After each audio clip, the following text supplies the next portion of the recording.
анх төлөвлөхдөө хөдөө аж ахуйн үйлдвэрлэл сургалтын төв гэж төлөвлөсөн. За ер нь бол зөвхөн хөдөө аж ахуйн үйлдвэрлэлийн сургалтаар хязгаарлагдахгүйгээр орон нутгийн хөгжлийн сургалтуудыг явуулах шаардлагатай учраас ер нь бол орон нутгийн хөгжлийн сургалтын төв гэж нэрийдэд явж байгаа. Асуудал нь юунд байна вэ гэдээ аваад үзсэн чинь нэгдүгээрт энэ малын үйлдвэр нь муу юм байна. За тэгээд энэ хүмүүс маань мэдлэг чадвар нэлээд дутмаг байдаг юм байна. Мэдээлэл олох боломж их сул байдаг юм байна. Тэжээлийн хангамж бол маш муу байдаг юм байна. За тэгээд мөн үйлдвэр сайжруулахын тулд нэг үржил селекцийн ажил тогтолцоо нэлээд орхигдчихсан юм бүс нутгийн. Тэгээд иймэрхүү асуудлуудаас болоод энэ иргэд маань жилийн дөрвөн удирдлагынгаал сүүний үхрийн аж ахуй эрхлээл ажиллаад байдаг. Тэгсэн хэрнээ орлого ашиг нь олигтой өндөр болж чаддаггүй нэг ийм нөхцөл байдал үүсэж байна.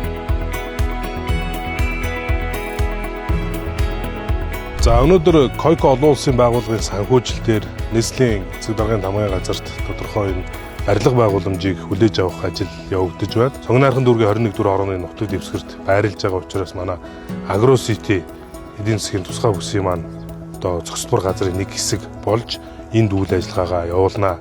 За ер нь бол нийслэл Улаанбаатар хотын тухайд нийслэлийн 6 дүүрэгт 5800 орчим малтай болон мал бүхий иргэд 450 мянган тоо толгой мал нийслэг тойроод нутагч байрлаж байна. Тэгэхээр бид бүхэн малчин өрхүүдийнхээ газар тариалан эрхэлж байгаа өрхүүдийнхээ өрхийн орлогыг дэмжих тал дээр эдгээр байгууллагуудаа хамтарч өнгөрсөн хугацаанд олон жил ажилласан. За ингээд цаашид бол энэ объектыг барилга байгууламжийг түшгэлж мал бүхий иргэдэгээ сургах, за цаашлаад нутагчсан өхрийн тухайд сайлын нутагчсан сайн үйлдвэрийг бий болгох, за мах сүний чиглэлийн хонь өхрийг эрчимдсэн мал аж ахуй чиглэлээр хөгжүүлэх төлөв сургалтын үйл ажиллагааг зохион байгуулах, за үргэлжлүүлээд хоршооллын фермерийн хэлбэр рүү шилжих чиглэлийн бодлогыг бол барьж ажиллаж байгаа.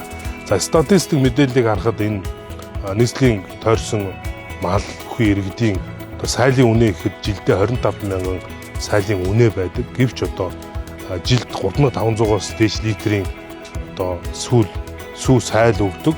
Өндөр чанартай үйлдвэрийн өхрүүд гэхэд дөнгөж 16%-ийг нь эзэлж байна гэдэг ийм статистик байгаа. Тэгэхээр мал аж ахуй эрхлээд байдаг, өрхийн орлого өсөхгүй байна гэдэг ийм асуудал бол энэ үүнтэй холбоотой.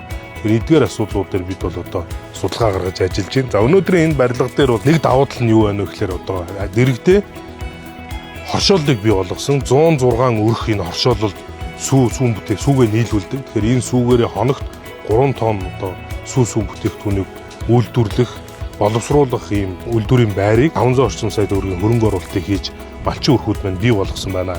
Ингэснээр энэ 106 хоршооны өрхүүд маань хоёр төрлийн орлого олох боломж өгдөж байна. Нэгдүгээр сүүгээд тушаага зах зээлийнхаа үнээр өдөр өдөртөө орлого олчихно. Хоёрдугаарт энэ боловсруулсан бүтээгдэхүүнээр 6 төрлийн сүүн бүтээгдэхүүн үйлдвэрлэж зах худалдааны төвүүдэд нийлүүлж орлого олох. За ингэснээрээ цаашаа жилийн эцсээр дахиад ногд ашиг хүртэх хэлбэрээр ийм хоршооны илүү нэмэгдэл өртөг шингэсэн эцсийн бүтээгдэхүүн боловсруулах чиглэлийн хоршооны үйл ажиллагаа бас энэ давхар явагдаж байна. Тэгэхээр цаашдаа бид энийг зөвхөн Сонгонайрхан дүүргийн энэ нутгаас гадна хаан уул дүүрэг рүү, за зүүн тишээ Баянзүрх дүүрэг рүүгээ, ялангуяа Баянзүрх дүүрэг рүү, Гачуур, Тонхор, Улаастай чиглэл рүү энэ үйл ажиллагааг нэвтрүүлэх бүрэн боломж байна гэж үзэж байна. Гол зорилго бол Монгол орны бүхэл аймаг сумдаас мал аж ахуй газар тариалангийн салбарт ажиллаж байгаа тэр иргэдийг л чадахжуулах зорилго байна. Тийм ээ.